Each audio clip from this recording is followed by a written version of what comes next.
샬롬, 3월이 시작되었습니다. 이번 3월도 하나님의 말씀을 붙들고 주의 능력을 힘입어 살아갈 수 있는 복된 한 달이 되기를 간절히 소망합니다. 이 3월도 하나님의 말씀으로 하루를 시작하는 여러분의 삶에 주의 은혜와 평강이 가득하기를 축복합니다. 특별히 3월달부터는 레위기 말씀으로 우리가 하나님을 더 깊이 알아가는 시간이 될 것입니다. 함께 나눌 말씀은 레위기 1장 1절부터입니다. 주님께서 모세를 회막으로 부르시고 그에게 말씀하셨다. 이스라엘 자손에게 말하여라. 너는 그들에게 다음과 같이 일러라. 너희 가운데서 짐승을 잡아서 나 주에게 제물을 바치는 사람은 누구든지 소나 양을 제물로 바쳐라. 바치는 제물이 소를 번제물로 바치는 것이면 흠없는 수컷을 골라서 회막 어귀에서 바치되 나 주가 그것을 기꺼이 받게 하여라. 제물을 가져온 사람은 번제물의 머리 위에 자기의 손을 얹어야 한다. 그래야만 그것을 속죄하는 제물로 받으실 것이다. 그런 다음에 제물을 가져온 사람은 거기 주 앞에서 그 수송아지를 잡아야 하고 아론의 혈통을 이어받은 제사장들은 그 피를 받아다가 회막 어귀에 있는 제단 둘레에 그 피를 뿌려야 한다. 제물을 가져온 사람이 그 번제물의 가죽을 벗기고 고기를 저며 놓으면 아론의 혈통을 이어받은 제사장들이 제단 위에 불을 피우고 그 불 위에 장작을 지피고 아론의 혈통을 이어받은 제사장들이 고기 저민 것과 그 머리와 기름기를 제단에서 불타는 장작 위에 벌려 놓아야 한다. 제물을 가져온 사람이 내장과 다리를 물에 씻어주면 제사장은 그것을 모두 제단 위에다 놓고 불살라야 한다. 이것이 번제인데 이는 제물을 불에 태워서 그 향기로 나 주를 기쁘게 하는 살라 바치는 제사이다. 바치는 제물이 가축대 곧 양이나 염소 가운데서 골라서 번제로 바치는 것이면 흠없는 수컷을 골라 제물로 바쳐야 한다. 제물을 가져온 사람은 그 제물을 주 앞 곧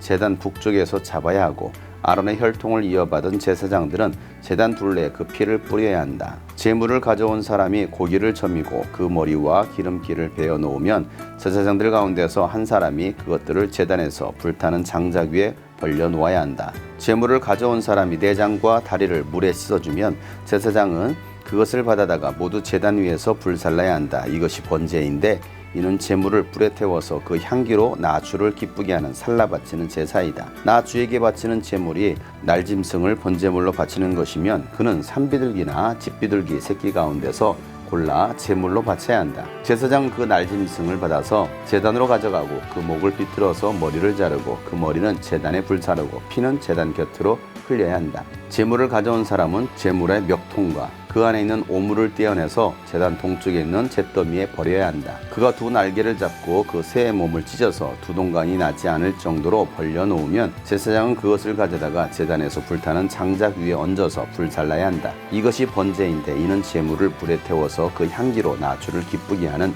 살라 바치는 제사이다. 아멘. 레위기에서는 이스라엘 백성들이 하나님 앞에 제사를 어떻게 드려야 되는지에 관한 말씀을 자세하게 기록한 제사법입니다. 레위기를 읽다가 어려워서 중간에 포기하는 경우들이 많이 있습니다. 그러나 이 레위기서는 우리가 하나님을 어떻게 예배해야 하는지, 우리가 어떻게 하나님께 나아가야 되는지에 대해서 자세하게 기록되어 있기 때문에 이 레위기를 통해서 우리는 하나님의 은혜가 얼마나 큰지, 예수님께서 우리를 어떻게 구원해 주셨는지에 대해서 우리가 깨달을 수 있는 말씀이 바로 이 레위기서입니다. 특별히 이 레위기서는 모세가 시내산에서 율법을 받고 이스라엘 백성들에게 율법을 가르친 다음에 이스라엘 백성들에게 성막을 만들라라고 말씀하셨고, 그리고 성막을 다 만든 다음에 제일 먼저 하나님 앞에 제사로 나가는 것이 바로 레위기입니다. 이스라엘 백성들의 광야 생활은 성막을 만들고 하나님 앞에 제사를 지내므로 그 광야의 여정이 시작됩니다. 하나님께서 이스라엘 백성들을 광야로 부르신 이유가 하나님을 예배하게 하기 위함이었습니다. 그 예배가 바로 제사였습니다. 레위기 1장은 그 제사 중에 첫 번째 번제에 관한 말씀입니다. 번제는 하나님께 드린 제물을 불로 태워서 그 향기로 하나님께 드리는 제사를 말하고 있습니다. 성막에서 드리는 첫 번째 이 희생 제사를 통해서 어떻게 하나님께 나아갈 수 있는지를 하나님은 말씀해 주고 계십니다. 그래서 레위기 전체가 하나님을 어떻게 예배해야 되는지, 하나님께 어떻게 나아가야 되는지에 대해서 잘 가르쳐주고 있는 것입니다. 번제는 짐승을 하나님께 불태워서 그 향기로 바치는 제사를 말하고 있습니다. 번제를 드릴 사람들이 소나 양이나 염소나 비둘기를 가지고 나와서 하나님께 제사를 지냅니다. 제물은 각자 삶의 수준에 맞춰서 소나 양이나 염소로, 또 가난한 사람은 비둘기로 하나님께 제사를 드리도록 하나님께서 배려해 주셨습니다. 그렇기 때문에 누구나 부자나 가난한 자나 할 것 없이 하나님께 모두가 하나님께 나와서 예배할 수 있게 하신 것입니다. 하나님께 드릴 번제물은 반드시 흠이 없는 거룩한 것으로 하나님께 드려야 됩니다. 우리가 하나님께 드리는 제물은 반드시 흠이 없어야 되는 것입니다. 여러분들이 드려지는 예배, 주님께 드려지는 기도와 헌금, 이 모든 것들은 흠이 없어야 된다는 것입니다. 하나님은 온전한 것을 드릴 때 받으시는 분이십니다. 흠이 없는 제물로 가장 귀한 소중한 것으로 하나님께 드리라는 것입니다. 여러분들은 하나님께 어떤 제물을 드리고 계십니까? 가장 소중하고 흠이 없는 것을 드리십니까? 아니면 흠이 있거나 소중하지 않은 것을 드리고 있습니까? 하나님께서 받으시는 제물은 가장 귀한 것을 받으시는 것입니다. 드리는 사람도 가장 귀한 마음으로 하나님께 드려야 되는 것입니다. 그리고 제물을 가지고 온 사람은 하나님 앞에 번제로 드리기 전에 먼저 그 제물을 직접 잡아야 됩니다. 그리고 그 제물을 잡기 전에 그 제물의 머리에 먼저 손을 얹고 기도해야 되는 것입니다. 자신의 죄를 그 짐승에게 전가시키는 것입니다. 그리고 난 다음에 번제물을 가지고 온 사람이 그 짐승을 잡습니다. 우리의 죄를 예수님께서 대신 짊어지셨습니다. 우리가 죽어야 되는데 우리를 대신해서 예수님께서 대신 십자가에 죽으신 것입니다. 내가 피를 흘려야 되는데 예수님께서 대신 피를 흘려 주신 것입니다. 그 제물이 있었기 때문에 죄 용서를 받은 것처럼 예수님이 계셨기 때문에 우리가 죄 용서함을 받고 구원받은 하나님의 자녀가 될 수 있었던 것입니다. 우리는 그 은혜를 기억하며 하나님께 감사할 수 있어야 됩니다.